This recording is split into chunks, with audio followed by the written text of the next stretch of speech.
What? Not just doubling down, now attacking people who are criticizing her who are mostly on the left. This is mass gaslighting. Those of us who are criticizing her know that she was voting against an amendment. And we're saying voting against that amendment in the year of our Lord 2025 is wrong, is unacceptable. And then getting up here on Al Gore's internet and defending this vote by saying, okay, so like we're funding the Holocaust, but like only the defensive capabilities. Every fucking genocide, by the way, in Holocaust in history was done under the guise of defense.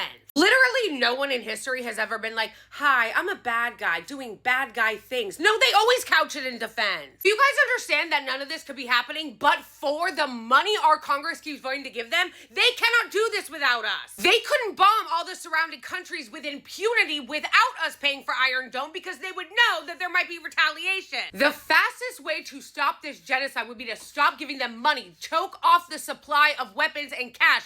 And yet, all of our lawmakers in our so-called democracy keep voting for it. They see our comments, our protests, our phone calls. They don't care. Glad you voted against the bill overall, but what was your other excuse for voting against this amendment? Actually insulting to the intelligence. Her other excuse is, it's bad because Marjorie Taylor Greene introduced it. No. That's not gonna work. People are rightfully criticizing you for the insane statement that you put on Twitter doubling down on it, claiming that Iron Dome and voting for it is somehow defensive, when this belligerent apartheid ethno-state is using that exact same line to defend them attacking Lebanon, Syria, Yemen, the Palestinians, Iran. I don't know how else to say this.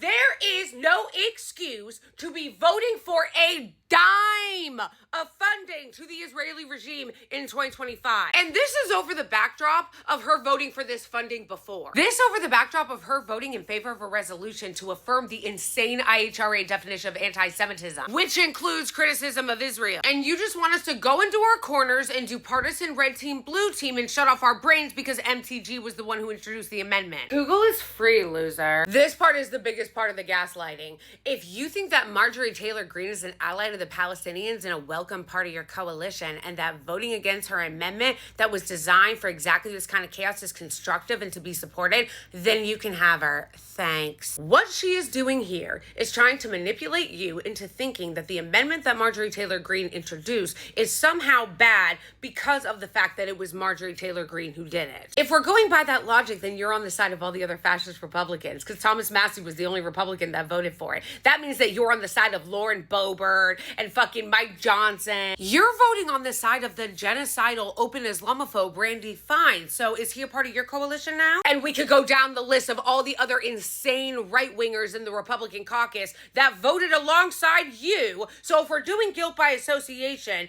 you've got the numbers. Do you think that we're so fucking stupid that we don't know what that amendment was and that we have to say that it's bad just because Marjorie Taylor Greene was the one who introduced it? This is why our politics are so fucking unbearable, because people like this play into the, it's actually my team, so it's good. Well, actually, that vote was bipartisan. Some of the worst fucking people voted right alongside you. And who said that she was pro-Palestine, by the way? Who said that? Did I say I wanted to be her fucking bestie? Like, this kind of game is disgusting, especially when you consider the lives that are being lost in Palestine. You're being criticized because you fucking are manufacturing consent. This is manufacturing consent and laundering talking points for genocide. There is no defensive happening here. And it's truly disgusting that you and those defending you are trying to make this into some red team, blue team bullshit as the Palestinians continue to get massacred with the money that you're fucking voting for. Well, I voted against the bill overall. Okay, so then why not vote for the amendment? And why are you doing this then? I don't care if it's for the claim of defensive capabilities. Yes, they really need defending from the helpless Palestinians that they keep killing. This would be like in the 1940s being like, okay, so we're not funding the Nazis like offensive capabilities. We just want them to be able to defend themselves from the people in the ghettos. Listen, Anne Frank, Germany has a right to defend themselves. And I know that you're trying to manipulate people with the, oh, Marjorie Taylor Greene's on the right, so like we should automatically oppose anything she introduces. But I can promise you this, the Palestinians that are having their entire family bloodlines wiped out, that are getting murdered as they try to access food aid, don't give a fuck what side of the aisle the people funding their annihilation is. And I don't give a fuck what MTG's motivations for introducing it. I don't give a fuck. What I care about is the fucking outcome. And no one, literally no one, should be funding to give a fucking dime of our tax dollars in 2025 to this genocidal regime. Not one fucking cent.